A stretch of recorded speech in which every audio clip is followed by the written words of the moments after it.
Assalamu alaikum everyone, this is Mohsin from Darwin, Australia. And এই ভিডিওতে আমি কথা বলবো যে আপনি কি অস্ট্রেলিয়াতে স্টিল ট্রাই করবেন নাকি অল্টারনেটিভ কোনো অপশন চুজ করবেন।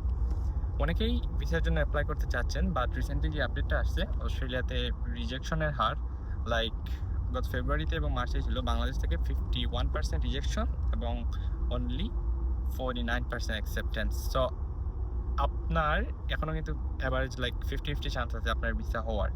তো আপনার কি অস্ট্রেলিয়াতে স্টিল ট্রাই করা উচিত নাকি অল্টারনেটিভ কোনো কান্ট্রি চুজ করা উচিত?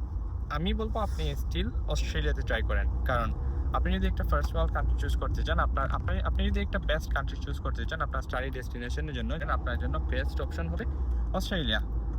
তবে before applying for studying Australia আপনাকে কিছু জিনিস মাথায় রাখা উচিত।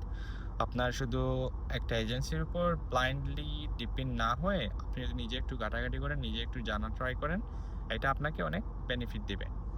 লাইক আপনার স্টাডি ব্যাকগ্রাউন্ড আপনি তো অ্যাটলিস্ট জানেন, আপনার অ্যাটলিস্ট এজেন্সিতে যাওয়ার আগে আপনার অ্যাটলিস্ট জানা উচিত অস্ট্রেলিয়াতে কতটুকু স্টাডি গ্যাপ অ্যাকসেপ্ট করে।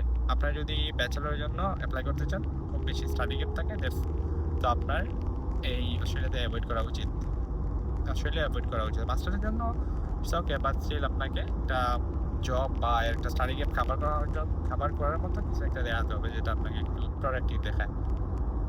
তো এটা যে একটা, দ্বিতীয় হচ্ছে আপনার সোর্স অফ ফান্ড, তৃতীয় হচ্ছে আপনার স্পন্সর, চতুর্থ হচ্ছে আপনার সব ডিটেইলস আপনার এগুলো। এবারে আপনি যদি ব্লাইন্ডলি জাস্ট রেজাল্ট নিয়ে এজেন্সির কাছে যান দিয়ে আমার অ্যাপ্লাই করতেন, তারা অ্যাপ্লাই করবে, এরপর কিন্তু আপনার প্রপার প্রিপারেশন না থাকার কারণে আপনার ভিসা রিজেক্ট হবে।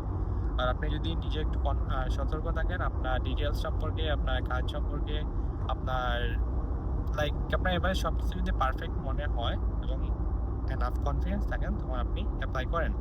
কারণ স্টিল কিন্তু এখানে তারা খোঁজায় আপনার কোনো রিজন না দেখিয়ে তারা কিন্তু রিজেক্ট দিবে না। তো এই ভিডিওর মেইন সামারি হচ্ছে আপনার 51% রিজেকশনের দিকে না দেখিয়ে আপনি দেখেন যে 49% অ্যাকসেপ্টেন্স। এই 49%-এর মধ্যে কিন্তু আপনি থাকবেন আপনি যদি একটু কেয়ারফুল থাকেন। Thank you guys, best of luck for everyone, by.